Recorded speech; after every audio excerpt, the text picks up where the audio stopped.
Hey everybody, hope you guys are doing well.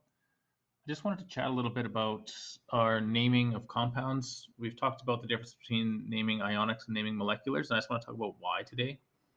And it'll kind of lead us into building compounds, so starting with the name and then being able to create the compound, so kind of going in reverse.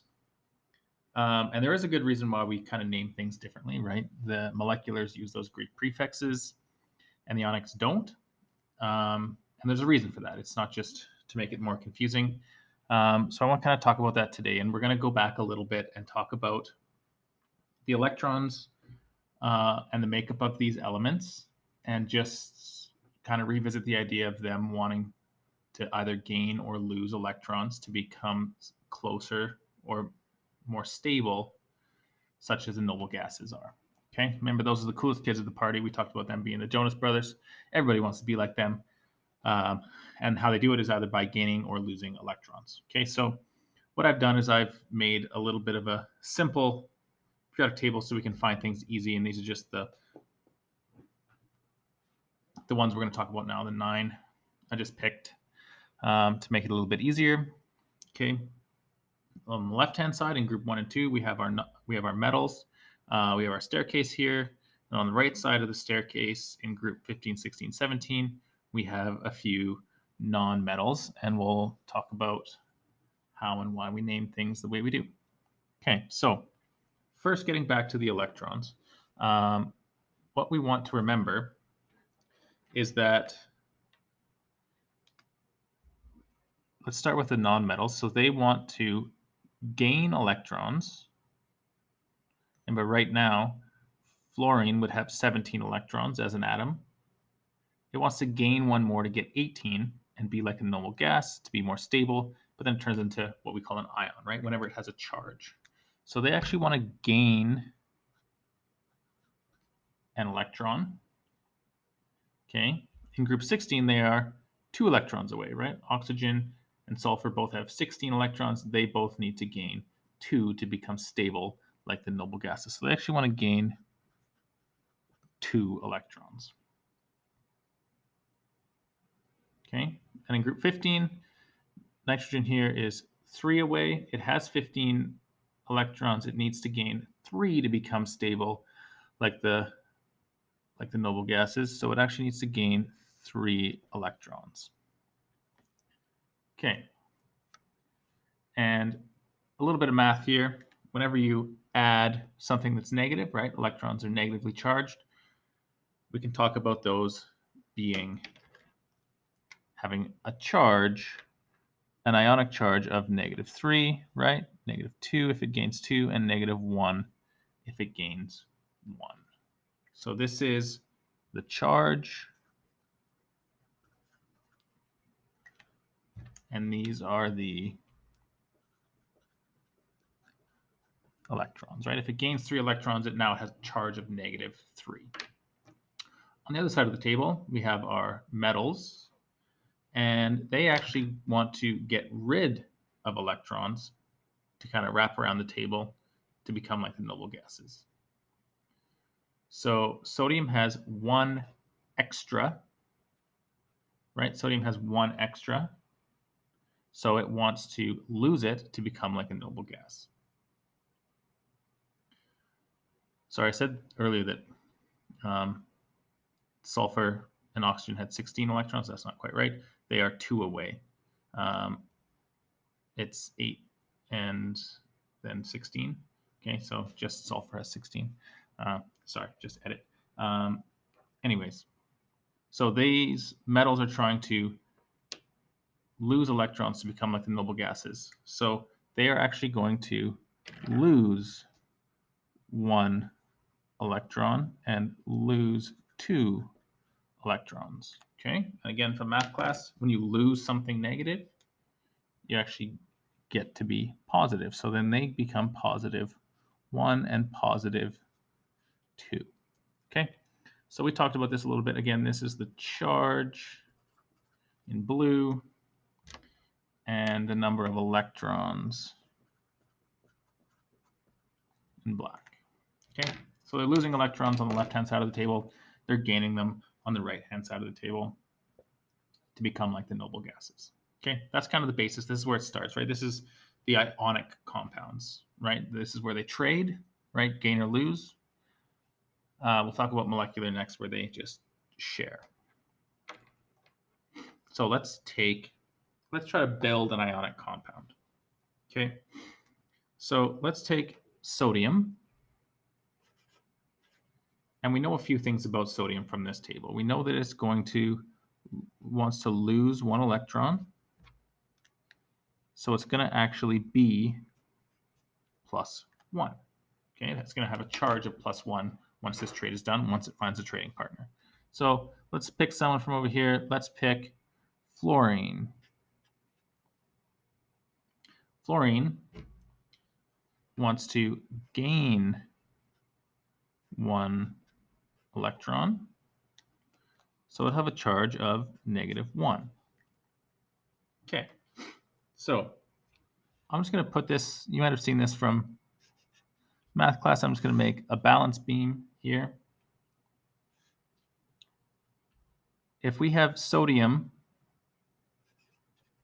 at +1 and fluorine at -1, notice that they balance out really nicely, right? We have +1 on one side, -1 on the other. They balance out. Our compound is just going to be NaF. Okay, that's going to end up being solid. Okay, 1 positive, 1 negative. They balance out. We only need 1 of each. Okay, let's take a look at something that doesn't quite work out as nicely. So let's take lithium this time. It's in the same group as sodium, so it's also going to want to lose 1 electron, which will make it +1. Okay, now let's take something that's not in group 17. Let's take oxygen.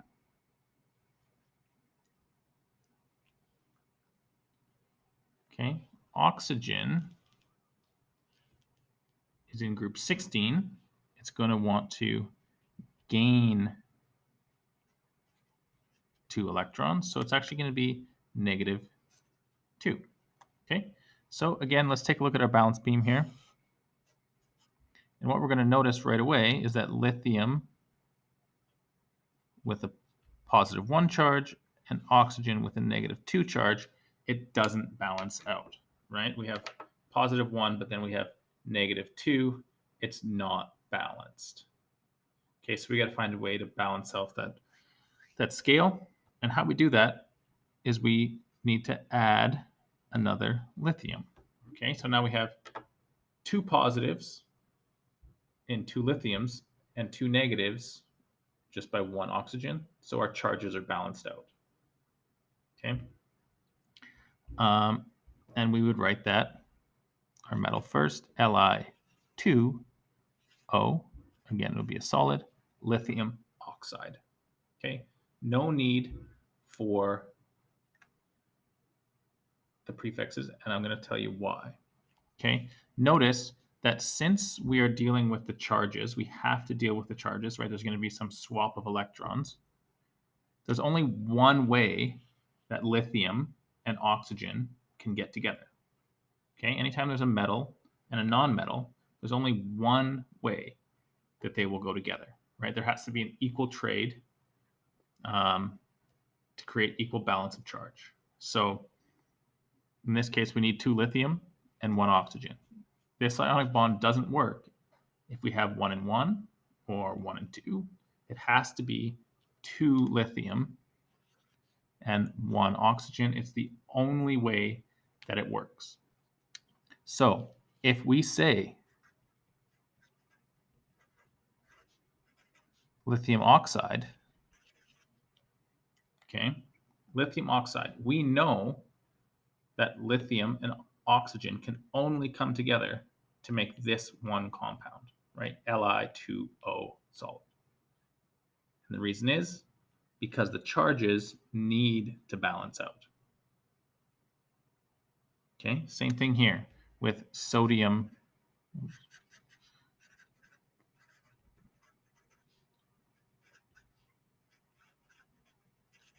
fluoride, okay, that we did at the top there. With sodium fluoride, we know that sodium and fluorine can only come together in one way.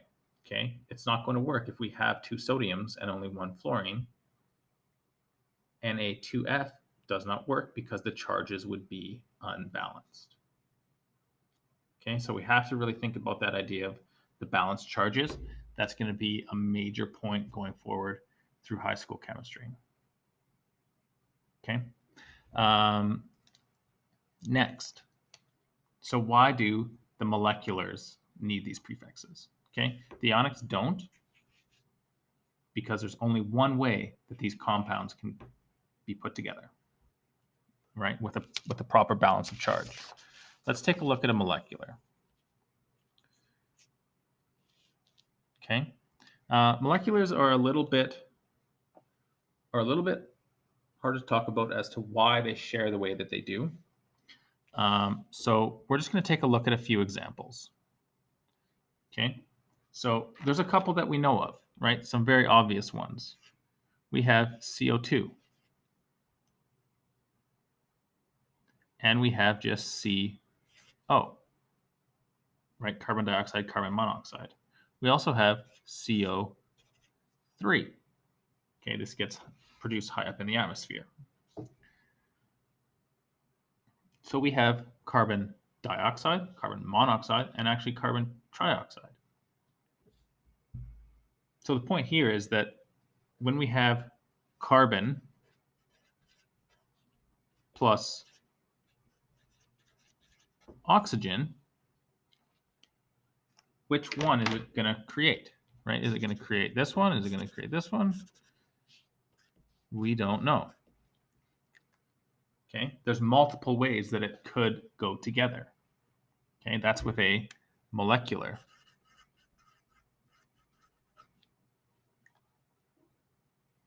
Okay, and this holds for most of the molecular compounds that we can make. Oxygen and fluorine can meet up in different ways. Chlorine and nitrogen can meet up in different ways.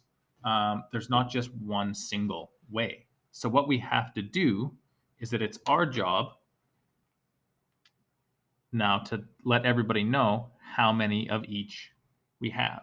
Because if we just said carbon oxide, okay, now is that CO? Is that CO2? Is that CO3? Which is it? Okay, so that's why this doesn't work. We need more info. Okay, which one is it, right? Carbon oxide doesn't work. Is it carbon CO, CO2, or CO3, right? There's lots of ways that carbon and oxygen can come together. That's why if you were talking about CO, now we use our Greek prefixes to say, okay, there's one carbon and there's one oxygen. Okay, and let me remind you, before there was only one way that these could go together. Okay, so we didn't need to say one sodium and one fluorine because that's the only way that they could possibly work. With a molecular, if we have carbon and oxygen, now we need to say that we have one carbon. So I'm just going to say carbon, right? We don't need a mono on our first element. And oxygen only has one as well. So we have monoxide. Okay. Again, we could have CO2. And you guys know this one. Again, it's just carbon. We don't need the mono on our first element. And now we have dioxide. And we have carbon, CO3, carbon trioxide. Okay, so there's lots of ways that carbon and oxygen come together. It's our job to let everybody know which one we're talking about. And that's why we need to use our prefixes. Okay, there's one carbon in each, but is there one oxygen, two oxygen, or three oxygen?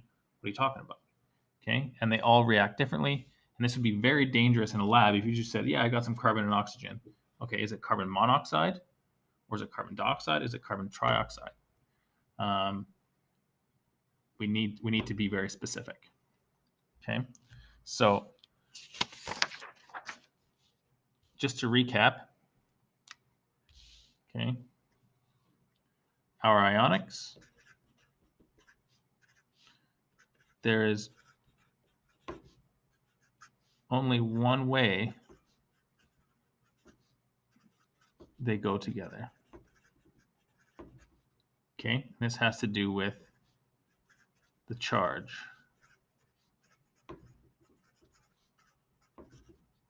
And electron trade. Okay, our moleculars. Okay, they, on the other hand,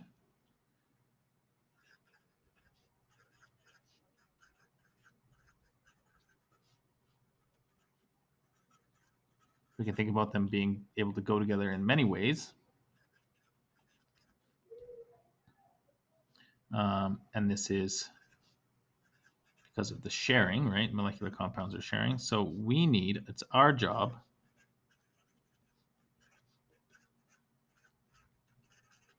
to provide the info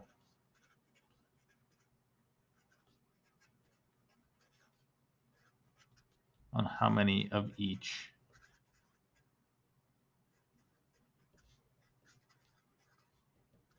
element there is. And this is when we use our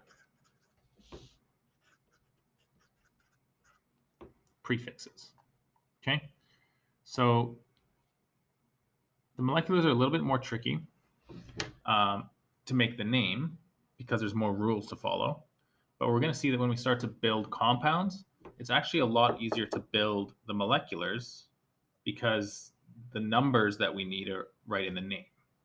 Okay, so it's maybe tough going one way, but it's a lot easier coming back. Ionics, when we start to build ionic compounds, now we're going to have to do a little bit of math and do work that looks something like this. Okay, again, we're just going to be worried about the very simple metals and non-metals. Okay, group 1 and 2, we're not worried about the middle of the periodic table right now. So most of them should be fairly straightforward. Okay, so that's why we name them the way we do. I'm going to post another video as well of just now creating these compounds and doing some of this work. Ionics are a little bit trickier. The moleculars are pretty easy. So check that one out as well. Hopefully this helped clear up a little bit of why we do this way, right? It's not just to make it difficult. It's not just because scientists are weird.